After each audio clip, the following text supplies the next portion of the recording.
What is up, everybody? Welcome back to Deciphering Dynasty, episode 10. We made it, the big double digits. We got there. Me and Leo Pasiga are back, and we're really going to be diving in today, talking some Dynasty roster construction, but more just kind of how you build your dynasty. How do you keep it being consistent winner? How does that look like going through just kind of, where do you build the depth from? How are your high powering offense that you're looking for? League activity. So really, really in depth dynasty talk tonight. So don't be exiting out of YouTube if you're watching on that. They listen on podcasts. We appreciate you guys. But that's what we're gonna be looking at. We're gonna be building a dynasty. Had to throw my guy up there, Patrick Mahomes, because he's built the dynasty there. And just talking about how do you keep that going? How do you build depth? How do you kind of continue that mindset? And we have one of the best in the biz. Leo's the best here. I am the driver. He tells me where to go. So I'm like, hey, this is how it works. We're gonna be looking at building depth. Where does that come from? Because I always hear that, like, there's always a question about depth. Do you need depth? Or there are some dynasty analysts out there talk about just have the best 10 players. Depth doesn't matter. So where do you build it if you want it, right? Where does that come from? Is there differences in where you build the depth from? We're gonna be looking at, like, hey, going after high-powered offenses, looking at a high-powered offense and where guys you should go. And we have some acquisition cost ideas, some people that you can target in there, league activity. And then Leo's been chomping at the bit for rookie displacement. I did not give him enough time 2 weeks ago. So I know he's been like, it's just burning him that he did not talk about it. So I want to give him enough time to talk about rookie displacement and variance in there. But I want to give the floor, like I said, the floor is Leo's here. The first part we're going to talk about is building depth here. But what you see on the screen, if you're watching on YouTube, is not necessarily what we believe. This is the ideas out there, like churn your roster, round out your core. Maybe you focus on quarterbacks and running backs, do the volume. But in a nutshell, or just wherever you want to take it, Leo, when we're trying to build depth for your roster, are you trying to build depth first of all? And if you are, how do you build that depth out?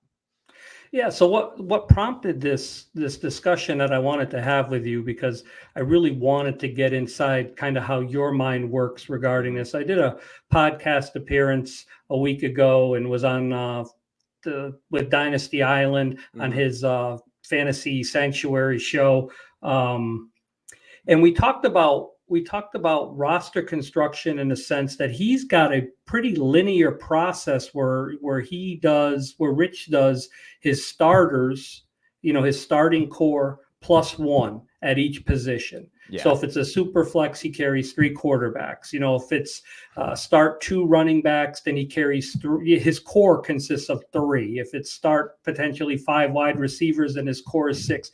And he was saying that he plays on some pretty deep rosters. And I thought that was interesting because for all the strategy conversations you and I have, and for all the years I've played Dynasty and tried to come at it with a strategic lens, I've never really had a cut and dry blueprint for what roster core versus depth and that constant churn looks like. I mean, let's put context around it. You're always trying to get better. You're always trying to build sustainability for your roster year over year. And that's a churn. And you never say, I have untouchable guys. It's always, what's the value? What am I getting? But throwing all that aside and just talking about it in a silo, what are your thoughts as far as having a clear line of delineation versus what you consider your core component, always having that to sustain in-season contention versus, how thin you could potentially get in order to improve your roster? So when you had you guys talk about that on the show, I went back and I was looking at some of the dynasty rosters I built, and I was like, okay, did I have a plan like that, three quarterbacks always, or that 1+ or whatever? And I don't do my teams like that. I was going through it and I don't really see that. I think really what it came down for me when I was looking at that is like, and I'm pretty notorious 2 quarterback and super flex guy. Like I like to play the advantages there. Like if I can get up and get those 2 top 12 guys in a dynasty startup where I feel like I'm pretty comfortable with, I don't mind waiting on, the quarterbacks and just saying, hey, if a veteran falls to me, I'll take that third guy, but I'm not going to reach on like a Tannehill last year, right? And like, oh, I'll take that Tannehill guy who now isn't even on a team. And now you kind of burn that spot where you could have got like that upside wide receiver or that running back that has some value week in, week out. So like, yeah, I don't, the quarterback to me, maybe I do kind of have a spot then as I'm thinking about it. Like I kind of go in with, hey, 2 quarterbacks, top 12. That's what I'm looking for, or top 12 upside. I'm going to get that. After that, really, as I'm building out, I don't necessarily look at like, I need that +1. I don't need that. I will say, though, I like the fact that when he was talking about it, I don't necessarily think focusing on quarterback is a volume of opportunity is my play, but it definitely goes with me for running back. So when I do look, because a lot of my builds are all, anchor running back or, hey, late round running back or what I'm looking for, I do tend to late round look for those running backs that possibly could have that, I don't know, that hey, could get some volume, right? We've talked about that a lot on here. Like, for example, just going through ADP right now, Tyrone Tracy from the Giants. Hey, running back 2 rookie. Hey, he's in the 18th round. I'd rather take a shot on him than, again, like Elijah Moore. Do I want to go to Elijah Moore train again? Probably not. I'm done with that train. I really was never on that train anyway. I watched all these guys jump on that train, and now they're just struggling. And so, okay, I'll take the Tyrone Tracy. I'll take the Isaac Gerondo, maybe that running back behind it, Rico Dowdle, like those type of guys going in that 18th round. So, like, I do think that there is something to say with building depth out through that running back opportunity late, because those will have those variants of value, right? Those value bumps. And I think with wide receivers, there's so many damn wide receivers that kind of are replaceable after that in the 15th to 25th round. Like, what are you really getting with those guys? I mean, there's a rookie still in that 15th, 16th, 17th round right now, according to ADP. But after that, like, how many times do we need to go at the Zay Jones train? Cedric Tillman's going around those areas. Why not take a shot on some of these running backs later? And you have that variance there. But I don't necessarily like go into a startup or how do I build my depth and having to have that set plan of doing that, because I do think that boxes you in a little bit, maybe possibly, and then has you reach a little bit at certain positions, or you're like, hey, I need to get this extra running back or this wide receiver. But I do think that maybe even myself does this a lot. I will sometimes take that wide receiver because of the perceived value, where I think maybe the wide receiver value is really in the first 10 rounds. And after that, maybe it gets really muddled and we should stop taking those late round wide receivers that just have no shot of being anything more than maybe a wide receiver 3 ceiling play. When I went back, and all that makes a lot of sense. I like that approach. When I went back and I kind of applied this to some of the leagues I was in, I think what I came away with was that my philosophy on my roster core changes in the summer compared to September. And I don't necessarily think that I backed myself into a corner, because I always felt there was a play to be made if I really went in and really thinned out a particular position in May, June, or July. There's always room to make that turn and compensate for that and get some depth back. I do think my philosophy or my lens tightened up a bit, even though, again, this is kind of league specific, like what's the micro economy in your particular dynasty. Some dynasties tighten up in season, trade volumes tends to tighten. Some leagues trade volume is slow in the off season and it opens wide up in season. So it really is kind of dependent, but just from a lens perspective, I think that the depth really came into play for me as I went back and looked when I was in season.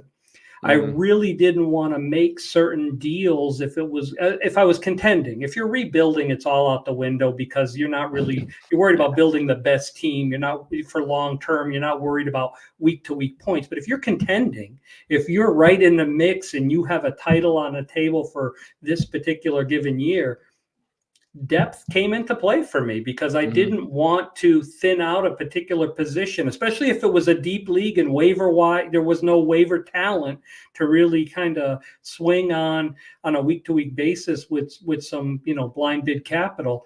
I tightened up, simply for the fact that I didn't want to lose that depth, because if I make a big deal and I'm down to just 2 startable running backs on my roster, and one of them blows a knee out on Sunday, I've just taken myself conceptually out of the race, in a league that if there's 8 teams competing for 6 playoff spots, and trading activity isn't high, I've really kind of hurt myself. I do think there's a way. So as you talk about the depth part, like if you want to go make an asset trade where you're really going out and buying like an elite asset, but you're giving up a lot back, you can probably get it really comes down to how other teams have built their rosters though. So like if there is a rebuilder out there that's willing to throw in that Raheem Mostert this year, maybe Raheem's like, hey, and somehow you get that value back to where it kind of insulates just in case that guy does get injured, and you can kind of have that. I do also like. That's where I also like getting like maybe thirds or fourths thrown in on the back end, because at least you because the worst feeling in the world is going for it, trading a ton of assets, losing some depth, and then losing out and then having that injury or something, because then your value drops immediately and all of your assets, unless they're really, really high valued, even if they are that next year, you're looking at guys just completely falling down the train. And so when you're thinking of that value drop that you're getting, so getting some of that back on the back end, you want to try to do that. Even if you're contending, like you said, like either you hold on to that depth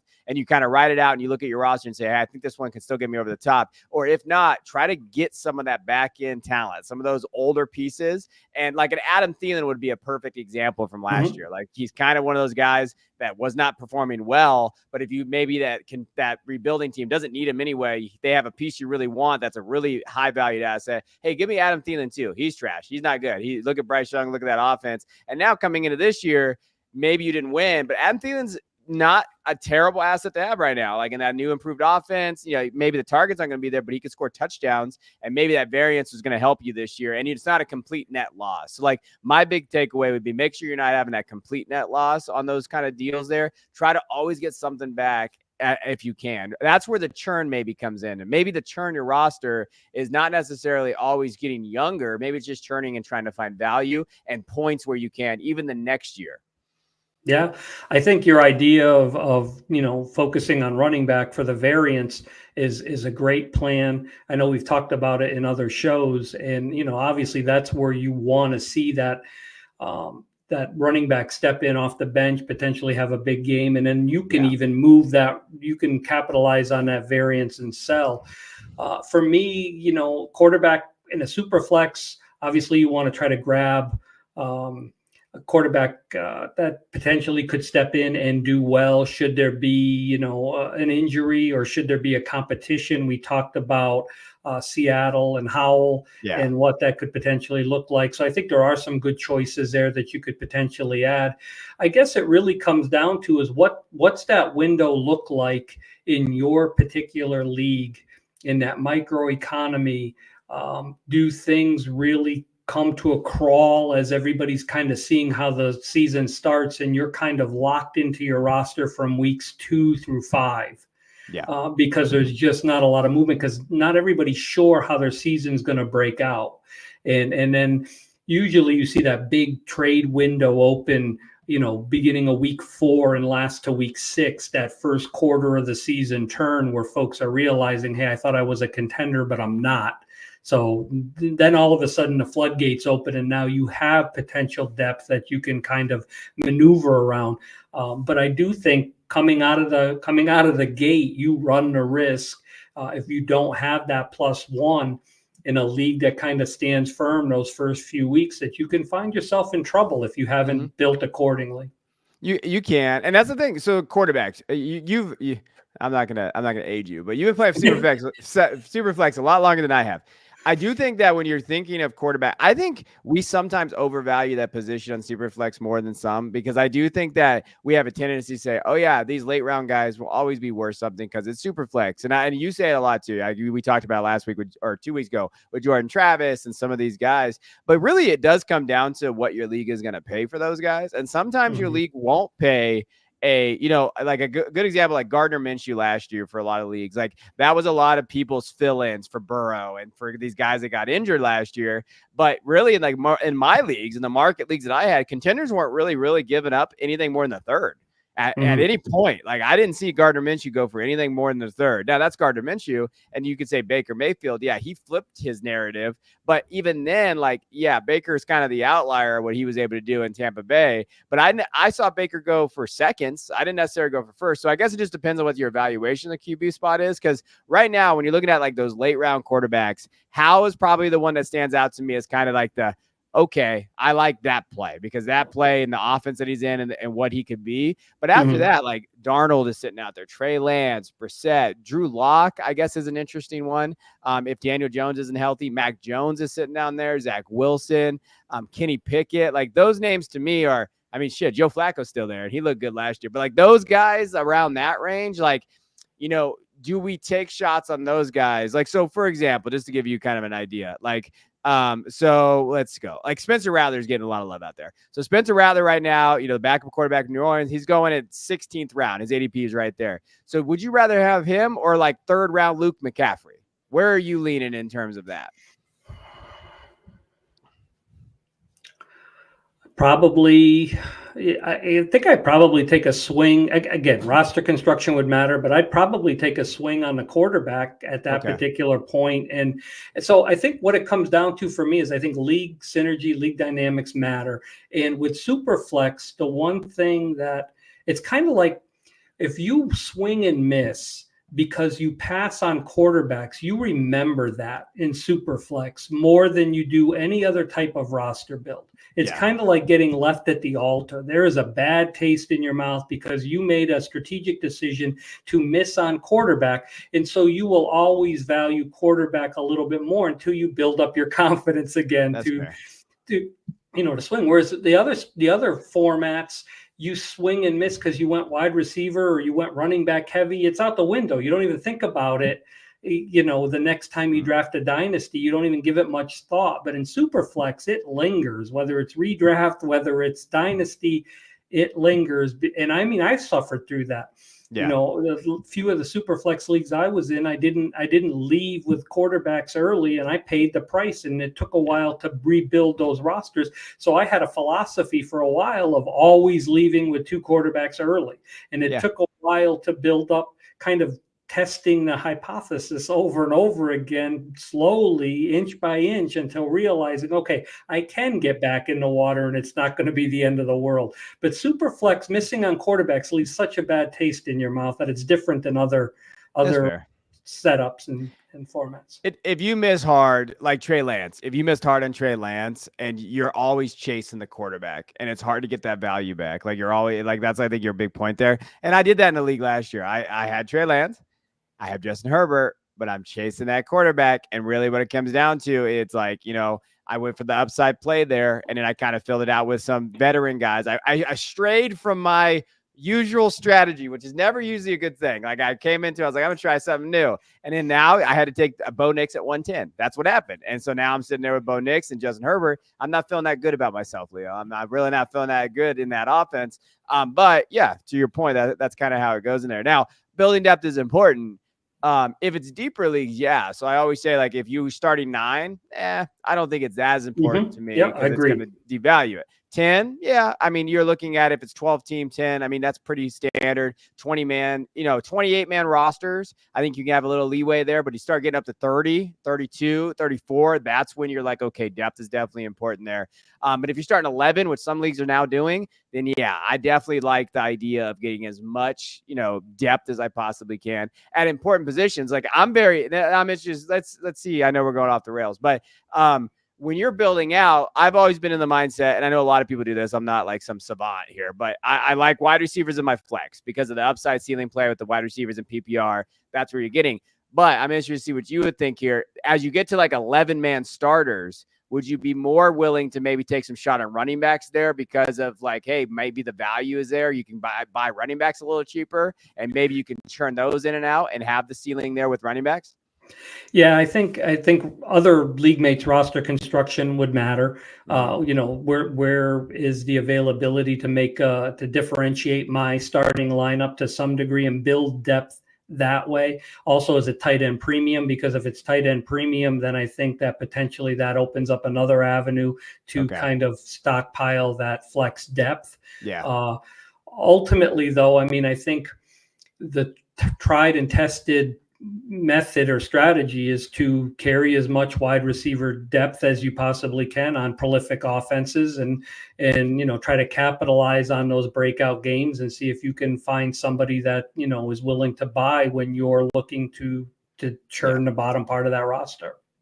All right. Let's move on to the next part. So we're talking about that. The other part that we wanted to kind of get into is like, hey, who we targeted here? Like high powered offenses here. And we hear this all the time, but we all fall into that trap, right? Like, for example, the Giants, they have Malik Neighbors. Hey, we love Malik Neighbors. We love the talent there. That offense has got to come around. How many times have we said that? Like, oh, they can't be that bad. And then we're like sitting there and you're like, hey, where the fantasy points are.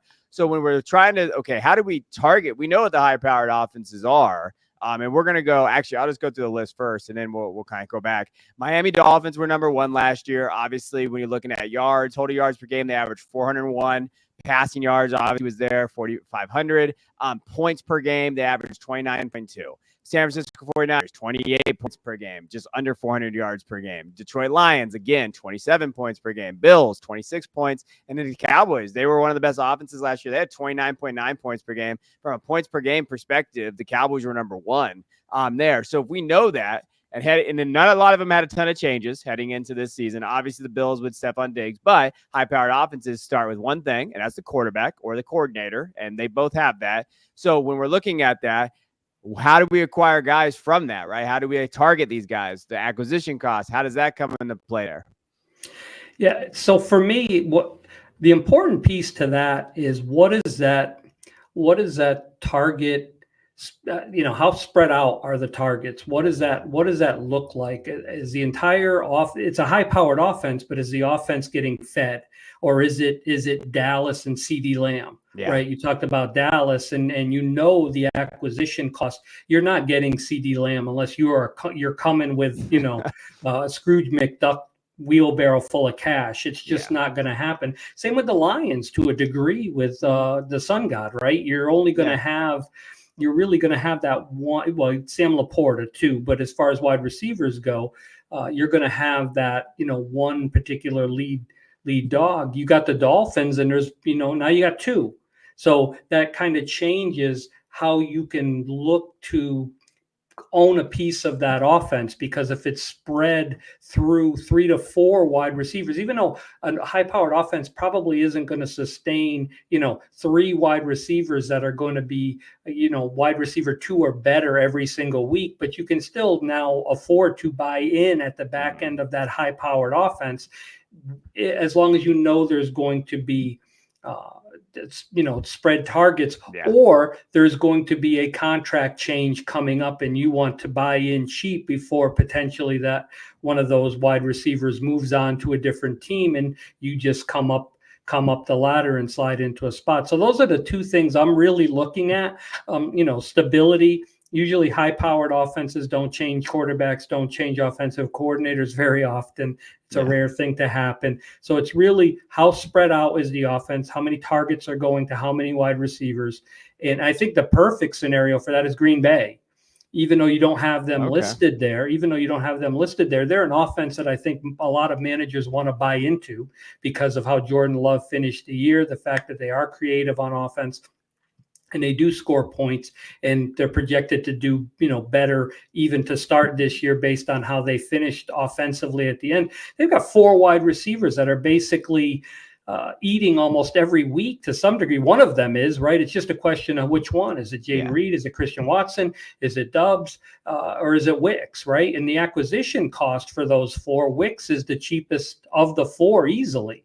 And so do you buy in at that point? So again, reiterating, it's how spread is the offense among the targets is really, a major thing. And then who's on the last leg of their contract, is there a franchise tag available, and are they most likely moving off of one of them before the end of 2 years out? And the contract thing is a big deal. We're diving into that on a Patreon. We actually have depth charts for every NFL and college football depth charts and everything. One thing we're going to try to add in there is contracts, because you really need to understand contracts. The big thing is here, on the forefront, but you need to understand contracts 2 years out. Everybody knows this year. Everybody knows that. Like most people, most dynasty managers understand that. Like that's the thing that always made me laugh about T. Higgins. Remember T. Higgins last year? Oh, he's going to be gone. No, he's going to get franchised. Everybody kind of I think they really just thought that. And it's like, no, he's going to get franchised there. So understanding that, you brought up the Packers, a big play for me is I don't necessarily I don't know what receiver to pick. I know people like Wicks, and there's some weird Wicks truthers out there. There are some guys out there that love Dontavian Wicks, which I was in Debbie. I actually liked Wicks a lot back in the day, but they're really coming at me because I didn't include him on a poll. I said, hey, which one's going to be wide receiver 1? I didn't include Wicks, and people lost their damn mind. So really there is a risk involved too with this sometimes. Is like, okay, which one can I buy into? But if you counter that risk, which the value in the cheapest, sometimes you come out ahead. I think that's really what you're looking at. And you follow the volume, but follow the scheme. So really see like how these guys are utilized in the scheme that their coaching staff is there. And I think that's what people are doing with Wicks, because they think that he fits that scheme really well with the head coach and then the play calling there. So that's really where it comes from. Follow the scheme. So that's why, like, and I'm kind of coming around. I don't know how you're feeling about this, but like 49ers are on there anyway. Ricky Pearsall is an interesting play for me now, because I do think, if they move on from Debo or Ayuk, whoever they move on from, if they do that, and we're going to talk about Kittle here in a minute, but Ricky is sitting there and he's getting a little buzz. So I don't want to say he's not getting buzz out there, but he fits that scheme really well, and he fits Brock Purdy really well. So going back to also how they fit the quarterback, that quarterback coach security, I think he fits their skills well. We've talked about that a lot. And I don't think that gets talked about enough too. Like, some guys just don't fit well together. We've seen that happen before, right? We've seen kind of wide receivers and quarterback. Baker Mayfield and OBJ, they did not fit together. That scheme did not work for them, and that did not work there. Where Pearsall could fit for Brock Purdy. Quick release, gets it out quick, thinks the game. Pearsall gets it out quick and creates separation. Zone buster, can find roles. So, like, I do think there's also that when you're looking at high-powered offenses. Hey, new guys coming in or guys that they've targeted, how does he fit that scheme? But also, how does he fit the quarterback? Will that allow him to create that, those fantasy points that we're all chasing? And if you think so, then that's where you go target it too. Yeah, I agree completely. And even if the price point, because he's going to have some price tag, not as much as obviously the other two, but he is kind of a talked about, sought after rookie. But what about Jacob Cowing, right? Yeah, potentially, you could potentially also have somebody that fits the quarterback fairly well and is even cheaper to acquire. So it really comes down to acquisition cost, right? What is that going to cost to get a piece of that? And then there's a flip side of that. Like, do you want to invest maybe something in Debo as his price is starting to come down, right? Because he's going to be moving on most likely. I mean, you take a chance on that. What about, we talk about the Texans and having a piece of Stroud's offense. Do you buy Diggs at this point if you're a contender, because the other two are just, it's going to cost you. So but you still want a piece of that offense. So based on where you are from a contention standpoint, you would potentially throw an offer out for Diggs of, maybe a second and 24 and a third and 25, and see if you can get Diggs for that cost. And now you've got at least a solid 2024 where he's going to be productive for you in your offense. Yep, that's exactly what he's going for too. He's going for a second next year or this year and a 25 third, or vice versa, 25 second, 26 third, if those guys are out there. And that's not a bad play either. Like, catching the downside of that one final year, DeAndre Hopkins, for example, 2 years ago, like, there's guys out there you're like, hey, there is that downside there. Or you could go even higher too on the tiers. Devontae Adams could be a good example of that. Like, catching that downside flip on that offense is where, hey, he's a talented guy. He's going to find that. So that's where those high-powered offenses come in for it. Now, what I was going to kind of go through too is I kind of wanted to like just talk about these guys real quick. Here are some guys. Now, I've always been a Jalen Waddle guy though, so like I was so excited he got his contract today. I was like, I was right, and so I think that his price was probably less, yesterday, obviously, but Waddle to me fits the mold of like, hey, that guy's ahead of him, Hill. Moving forward, what is Hill moving forward? Will he move on? Is he going to actually retire when he does? Will he lose a step? But here's the thing, though. With a high-powered offense, he doesn't need to lose a step for Waddle to be productive in a wide receiver 2 on your roster. And then if Hill does move on, now you have a wide receiver 1 in an offense that's performing as a top 5 unit, with Tua is going to get his contract, and McDaniels is going to be there. He's kind of solidified himself as that coach. That's where I look at Waddle. That's how I've always kind of measured Waddle. Like, hey, solid wide receiver 2. You don't have to pay wide receiver 1 prices anymore for him. And I don't even think you can. And now, because after I've just found these deals today after the contract news came out. Waddle on a second for Ramondre and Jaden Reed. I see someone buying for that Jaden Reed. We just talked about it. Hey, they're going after that Jaden Reed offense. I would rather have the second and Waddle in that case. I like Ramondre too. I think that's solid. I think it's a solid trade for both sides. But this is where I'm okay still buying Waddle. Waddle and Murray for Malik and Drake May.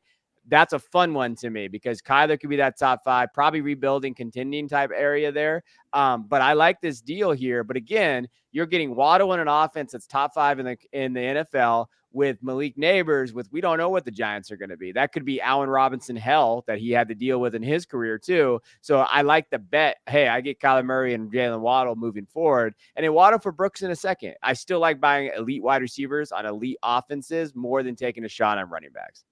Yeah, especially one coming off an injury that was, pretty substantial. So even though all reports are that he's doing well and will be ready to go, but still, and Waddle has his injuries too. But still, anytime I can take a wide receiver that, like we're talking about with Waddle, and get him for a running back in a second, that's almost a no-brainer. Yeah, no. And then the other guys too, to kind of run through these, just to give you guys out there some examples of this. Like, hey, would you go target? And this is a guy I'd really never I don't think I've ever had George Kittle on a fantasy team. I was thinking about this the other day. I was like, I don't think I've ever had this guy because of price. But I mean, you can see his value there throughout the last 6 months. His value is as low as it's ever probably been in his career. And he's going for some interesting, like George Kittle for Jahan Dotson. I know there's some Jahan Dotson truthers. I think he has maybe more upside this year for that, when you're looking at that offense with Jaden Daniels there. But what to say is he's not Elijah Moore, right? Like, I do think he's a little better, but what if he is that, where if you need Kittle, even in premium in this offense, if they do move on from Debo or Ayuk, whoever they do, Purdy is going to look Kittle's way. And he does do one thing. He scores touchdowns. I know the injuries are there. Like, we're going to just have to live with that. That is what it is. But for Kirk, Dotson, Tucker Kraft, and Jameson Williams, I would smash that last deal all day. Like, I even like Jameson Williams, but if I needed a tight end, and you're kind of looking at those tiers of tight ends, because when you're looking at values, and I'm looking through trades right now in Dynasty, man, those tight ends from like 1 to 8, they're pretty pricey, man. They're a little pricey for me. And if I can get Kittle at tight end 9 for those deals, I think I'm okay swinging for him, knowing what I know. This is 1 or 2 years of like, hey, going to get those production, may have some injuries there. But if you really need that tight end, this isn't really a tier up to me. This is like, I need a tight end on this roster. I've been struggling to find one. Those aren't bad prices at all. No, and let's tie this back to the first segment of the show, right? More than likely, if you're acquiring Kittle, he's going to be a weekly starter for you in some capacity, either as a flex or your starting tight end. And what are you moving? If you're moving any of those guys that are on the right side of that graphic, chances are you've already got one layer deep of depth provided for your wide receivers, or in this case with Tucker Kraft. But bottom line, you're probably moving one of those guys that is outside of your core unit that we discussed in the first segment. So it's a no-brainer to move one of them for somebody that's going to be in your core part of your roster going forward. Yeah, no, 100%. And then the last guy, I'm just a homer, but I love this kid, Jake Ferguson. Like, to me, and again, when I was going through this process and trying to figure out, like, hey, give you guys examples, I think that there is an idea of where that positional advantage comes into place, because everybody's going to be kind of targeting the running backs, wide receivers sometimes. But I think sometimes the guys like Jake Ferguson, because I've been having discussions about him in our Discord and stuff. Hey, he's tight end 10 right now. Listen, I'm a Cowboy fan, and I don't know who the wide receiver 2 is going to be for Dallas heading into this year. I know people like Brandon Cooks. I hear the Jalen Tolbert, and listen, y'all, Jalen Tolbert is not a thing. Like, I don't really see that being a thing. Ryan Flournoy is there. Like, you're looking at that. Zeke is the running back room is a mess, right? So, you know who could be the wide receiver 2 who got 102 targets last year? Jake freaking Ferguson could be that guy. And his price is definitely going up a little bit, because I think people are starting to realize, like, hey, top 5 offense, top 5 passing offense, top 5 quarterback in fantasy, who's going to throw the ball to? If I can get Jake, if I need a tight end for a second, I'm okay willing to kind of roll that dice. If it's a late second, I'm all right there. Levis and Jake for Njoku and Ladd. I thought that was interesting. If you need that QB2 and you want to buy into Will Levis, you think Will Levis can be that guy in that offense, revamped offense there. Okay, if you take a shot on that in Superflex, or Jake Ferguson for Tony Pollard. listen, I've been out on Tony Pollard for years too. Like, I'm okay taking a shot on an upstart tight end who could be that wide receiver too. Now, the one thing you have to realize is maybe Dallas goes after that wide receiver next year. There is a chance that like they're going to revamp this offense a little bit. But for this year, I like the value that you can get for Jake Ferguson. Yeah, the only concern that you could potentially have, because I think you framed that up perfectly, the only concern would be, what does Dak's future look like in Dallas? Yeah.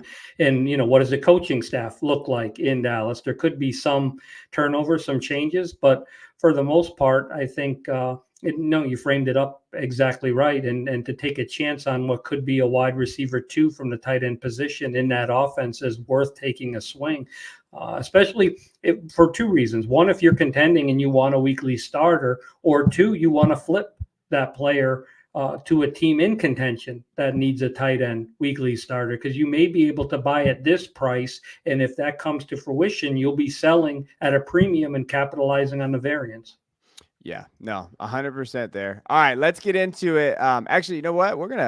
Let's do this. We have a couple questions, so we're going to get into this, but I want to throw up the questions out here because we appreciate you guys tuning in here. So Justin says, I have a standing offer to acquire Jameson Williams for pick 23 in a 1 quarterback dynasty. Okay, so 1 quarterback dynasty rookie draft. Not till August. Should I take Jameson Williams or keep the pick? Whew. So, when you're looking at ADP for rookie ADP, if I go through that, if you take out the quarterbacks, man, I have not done a 1 quarterback in a long time. When's the last time you've done a 1 quarterback? I haven't done anything really in the last. Oh, well, that's fair. That's last fair. 3 years. Yeah, let me pull up the ADP. Yeah, so when you're looking at that, I mean, really what it comes down to for me, like, you're looking probably the Troy Franklin maybe tier, like Jalen McMillan-ish, maybe Burton's in that range. The running backs are probably kind of off the board too. So like Bucky in that range. I mean, you want me to take it?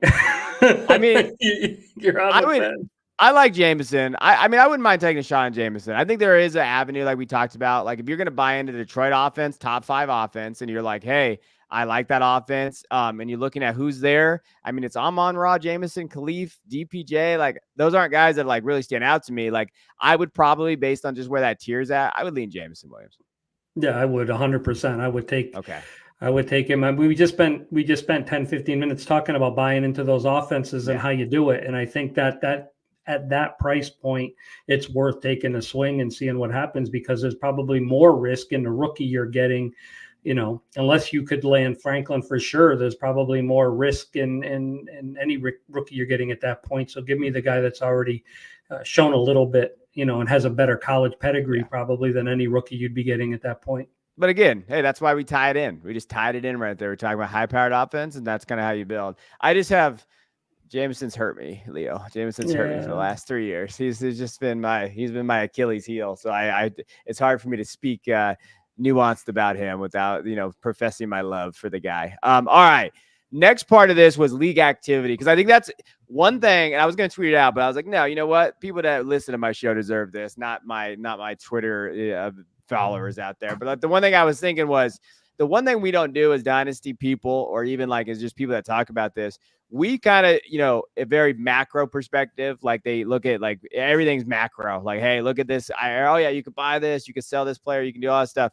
But it really just comes down to league activity or inactivity. Like, and you really have to have strategies for both. You can't have, because I don't know about you. Well, and now I do, because you don't play in a lot of leagues. But like for me, like, I have some leagues that are very hyperactive where I can't even keep up. And I am like, oh my God, like, I can't do that. Then I have some leagues, like, it's very dormant, but they're fun leagues. It's not that they're bad leagues. It's just like, they don't, like, people are busy. We have lives, and it just kind of goes through this. So you really have to know when to kind of do these. Now your strategy changes because the acquisition windows, the buying, selling windows, they all close and open at different times. That's why I don't think Dynasty is just a nutshell of one time. Like, I think it really is league dependent how you do that. So like, how do you where do you do it? If it's inactive? So if you have an inactive league, you expand core roster, compensate, how does that upside versus floor? How do you kind of look at that? Yeah, an inactive league, I mean, your draft picks become far more valuable. just because that's going to be your primary way, because you're not going to make a lot of trades in leagues that don't have a ton of activity, but you're going to get your draft picks every year, and you're going to be able to, or maybe it's players that don't get traded and draft picks do, and then they become even a more valuable commodity. I mentioned earlier that, sometimes in leagues between weeks 2 and weeks 4, things really tighten up because teams are trying to figure out, are they competing or are they not competing? And what is that going to change for their strategy and for their aggressive level for making moves? And I think that comes into play. The best catalyst for league activity is different roster builds. If you have 12 teams in a league and they're built 3 different ways, you've got 4 teams, each team is one's heavy tight end, one's heavy quarterback, one's heavy wide receiver, maybe you got 1 or 2 thrown in with heavy running back builds. That tends to provide the synergy or the catalyst you need for deals.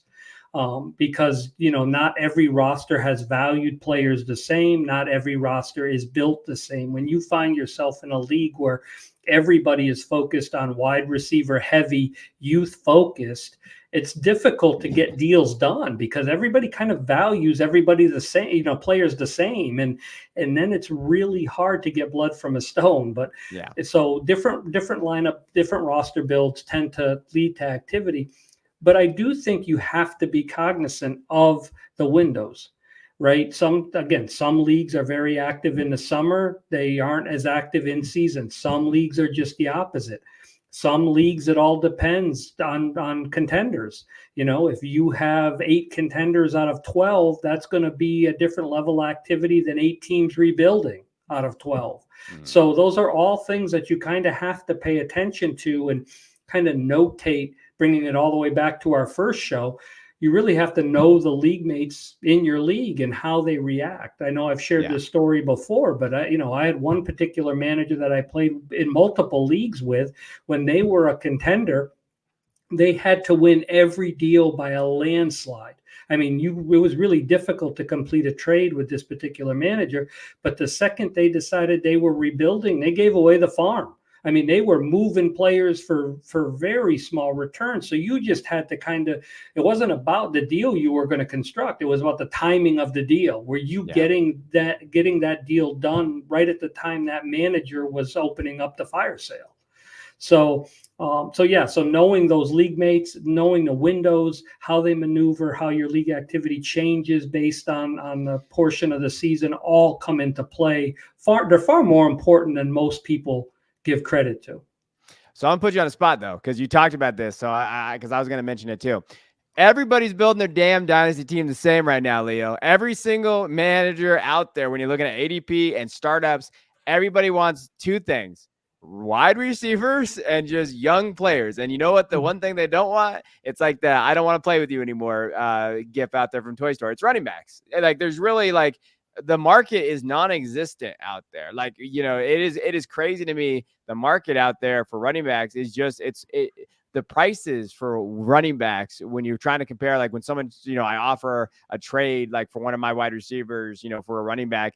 I mean, you really you can get low. Like you could trade some pretty bad wide receiver for some very solid running backs. So you can just look at ADP right now, like Michael Pittman, when you're looking at that, he's getting valued higher than Saquon and Kyron Williams right now in ADP. Like those things are happening out there. So if everybody's built, and it really is, everybody's really building their team the same damn way out there, it's hard to have that activity because now they're all valuing wide receivers the same way, right? And they're all valuing the rookie guys the same way. So if that's the case, because what's happening, everybody's telling them that's how you should build. They're listening to all these dynasty analysts and they're all saying the same thing. So how do you make trades then? How do you be active? Because doesn't that lead the doormat? It does. Well, it does for the most part. But I think if I was going to try to build alternative strategy to kind of combat that, my focus would be on taking advantage of the running back value. But the key is the draft picks on the back side of that. Okay. So if you were to say trade, middle, tiered wide receiver for say maybe a Josh Jacobs or somebody in that, and that's probably what running back. I don't know what he is off the top of my head. Is he like running back 14 or something like that, or 15? Running back 11. Okay, Josh Jacobs so going running back 11. okay, so if let's say you were to move wide receiver, 28 for him, but the key would be getting a second or a third thrown in, even if you have to add a fourth or a fifth to get that done, because you're going to have an exit ramp, because the turnover at running back and the shelf life at running back isn't going to mirror up with the wide receivers, but it is going to give you an advantage for all the teams that have middling wide receivers and don't have the collection of studs they need to chase a title.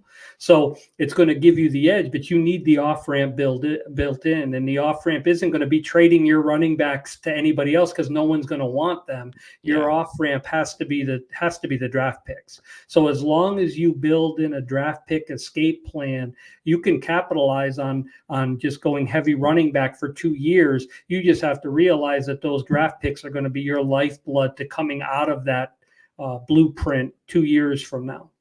And then I'll get on my soapbox and say, trade those picks for other wide receivers that are kind of 27 to 29. Like, that is the range, I feel like, where you can move off and you can still have that value where you're kind of churning. And that comes back to churning too. Churning your roster doesn't mean just churning for you. Sometimes it means churning that 27 to 29 range. Just keep churning that and then still go target those running backs that you can. And, they're always going to be cheaper. So, yeah, that is a way to do it. I just wanted to put you on the spot. I mean, that's a great point.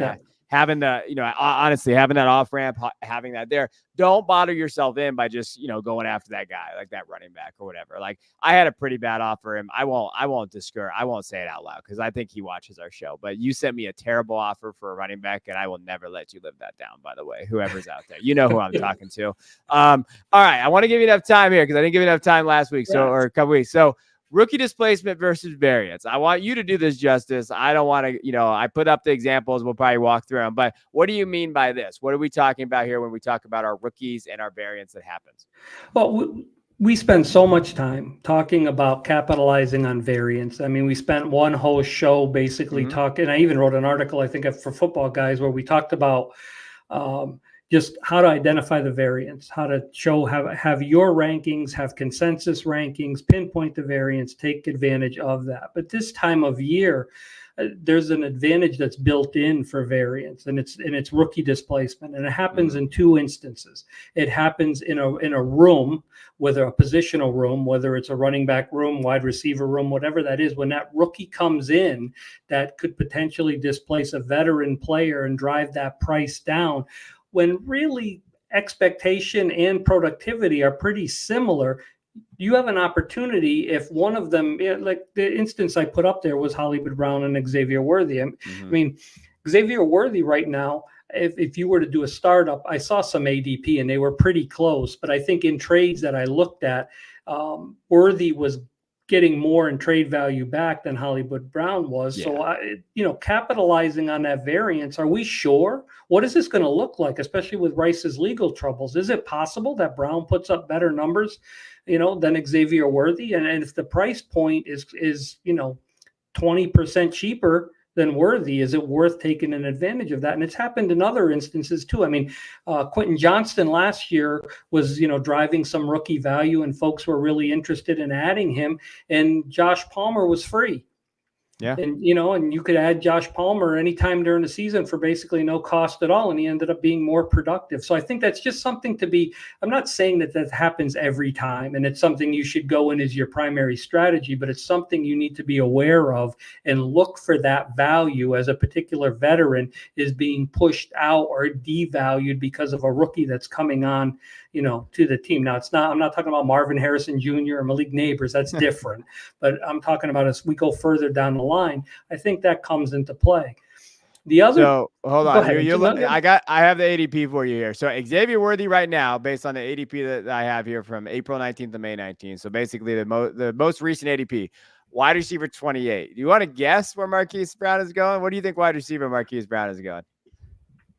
31, 46. Okay. So he's at wide receiver 46. So he's going 4 rounds later, and basically, like, I'm not a mathematician, but basically 20 picks later from wide receiver. So that variance you're talking about, it's actually stretched, which is funny because when we were first, I remember I did a startup like right after the draft. I think him, Rice, and Worthy were like 7, 8, 9, like round 7, 8, 9, like very close in terms of that. So I when you're talking about, yeah, there is that. And again, we know that there's the hype building with Worthy. We're not saying to go do this, but there is a possibility where you're looking at it where this year alone, maybe Brown is that guy. And in what now that there's such a disparity, imagine what you could get back for those guys. There's so much value to be had there.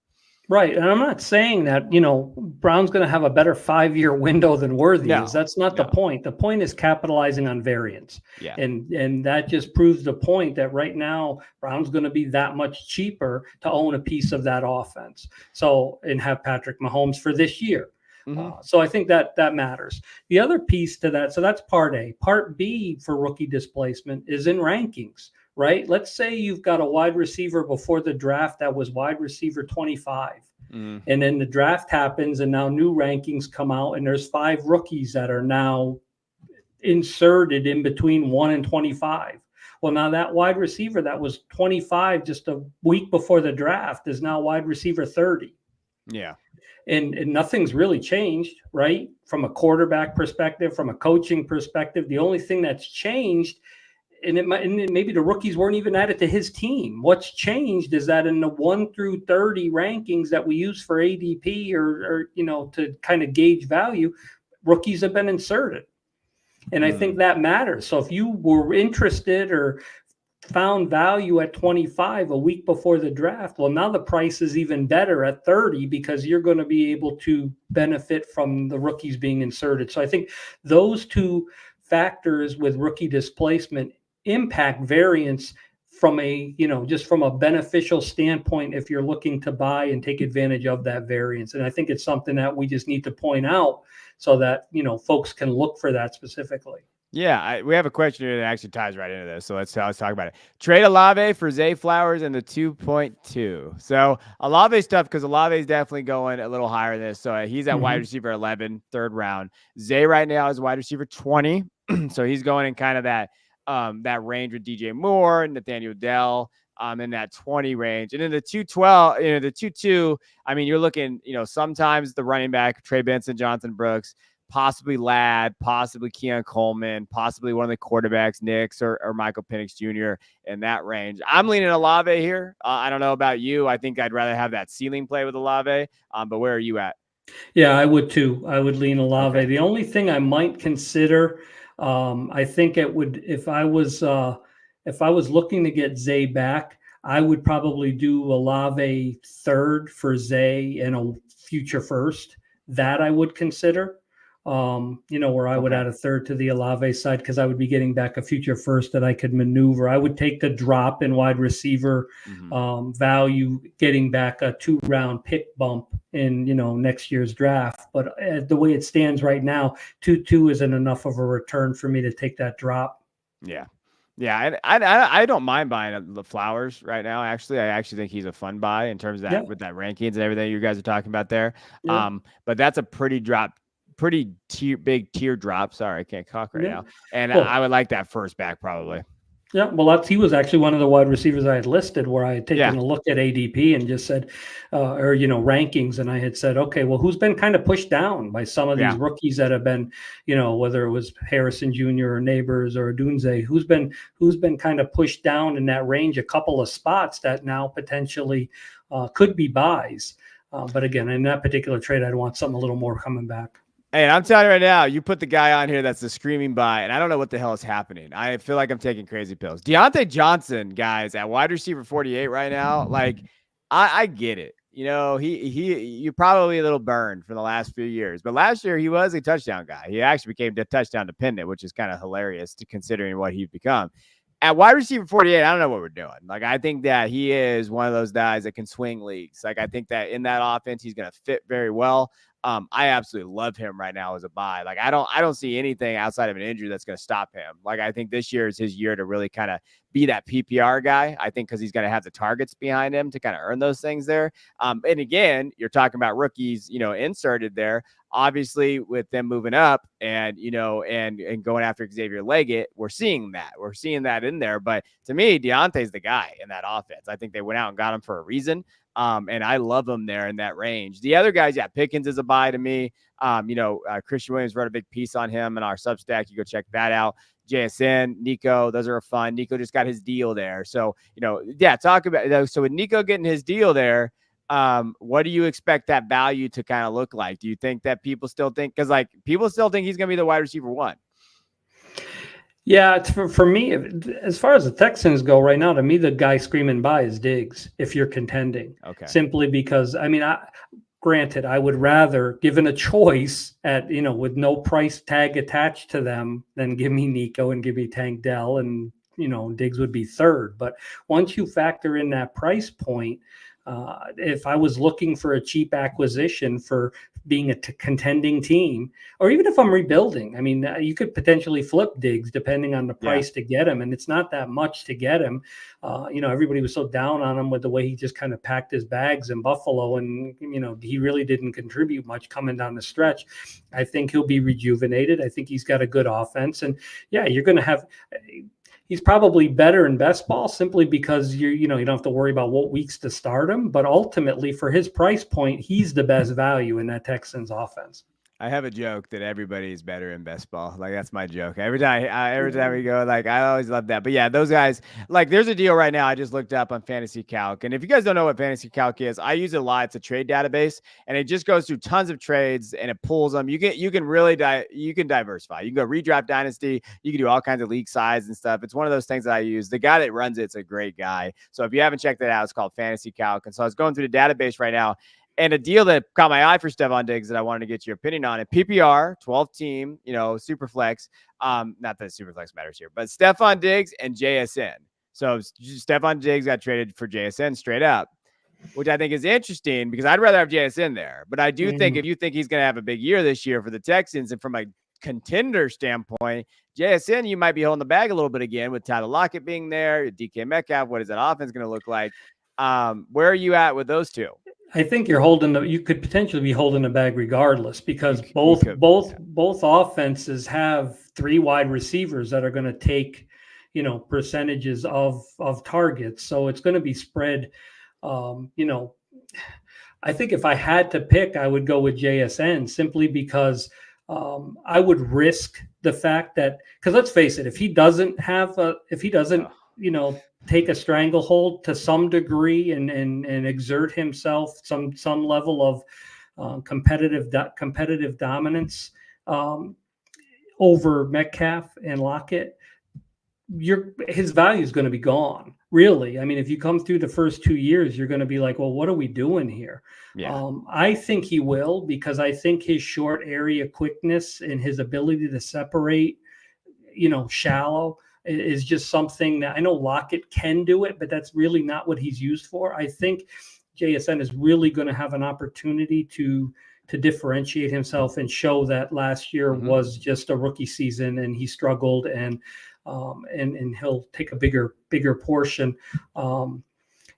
Age difference is too much here, so I'd rather have JSN. But I can understand why, if you're contending, you would think that Diggs potentially gives you the better outcome for a one year result. Well, that's what I was going to say. I would take JSN just for the fact that, like, even if he doesn't perform that well, he still has some insulated value for at least the next year or two. Like, where Diggs, it's like, hey, if he does not perform, he's kind of falling off the way track there.